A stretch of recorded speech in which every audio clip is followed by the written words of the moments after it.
Hi guys, good morning. Maaga na naman nga ngayong Lunes dahil may pasok na naman ang aking mga estudyante. Ito nga't nagtitimpla na ako ng Milo ng dalawa kong estudyante at saka ng kape ko. Nakapagsalang na din ako dyan ng sinaing nila para sa pambaon mamayang tanghali. Hindi ko na kasi sila hinahatidan ng pagkain nila sa tanghali, hindi kagaya dati. Dahil may maliit na kasi kami ngayon. Pagkatapos ko ngang magtimpla ng kape at Milo ng dalawang estudyante ko, ay gigisingin ko na nga sila para makainom na sila ng Milo nila. Para naman bago sila maligo ay may laman ng kanilang sikmura. Para naman bago sila maligo ay maiinitan kahit papaano ang kanilang sikmura dahil nagluluto pa lang ako ng kanilang almusal dyan. Pagkatapos ko nga silang gisingin ay eto nga't dumiretso na ulit ako dito sa aming kusina para naman ayusin ang kanilang ulam na babaunin. Ito na nga din ang uulamin nila sa tanghali. Ang lulutuin ko nga ay itlog na may sardinas. Kumakain ba kayo nito? Ito kasi paborito nila eh. Ayan na nga pala yung aking panganay. Habang hinahalo ko nga itong uulamin nila ay iniintay ko na nga lang maluto ang aking sinaing. Para pagkaluto ng sinaing ay ito naman ang aking isusunod.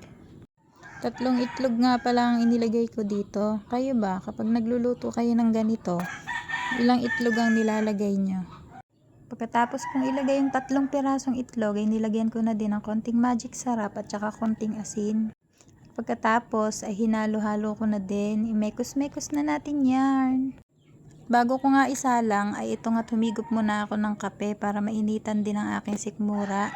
Hapdi kasi ng sikmura ako kapag hindi agad ako nakakapagkape sa umaga. Ito nga pala, sinasalinan ko na din yung tubigan ng aking dalawang estudyante para pambaon na din nila sa maghapon.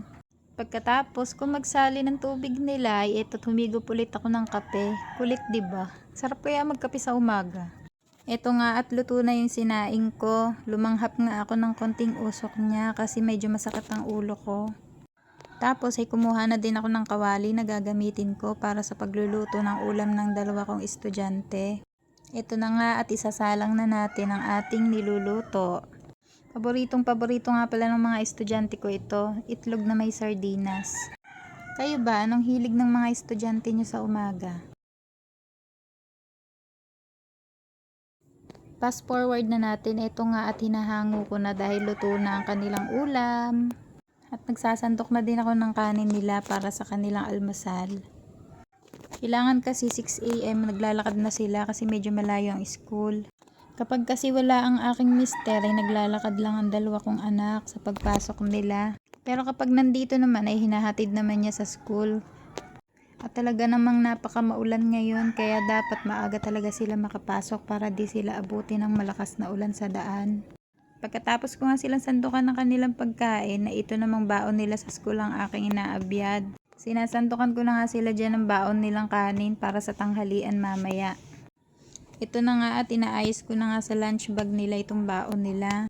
Ang ulam nga din pala nila ay itong itlog na may sardinas na niluto ko kanina, o diba matipid. Hanggang dito na nga lang pala muna. Bye!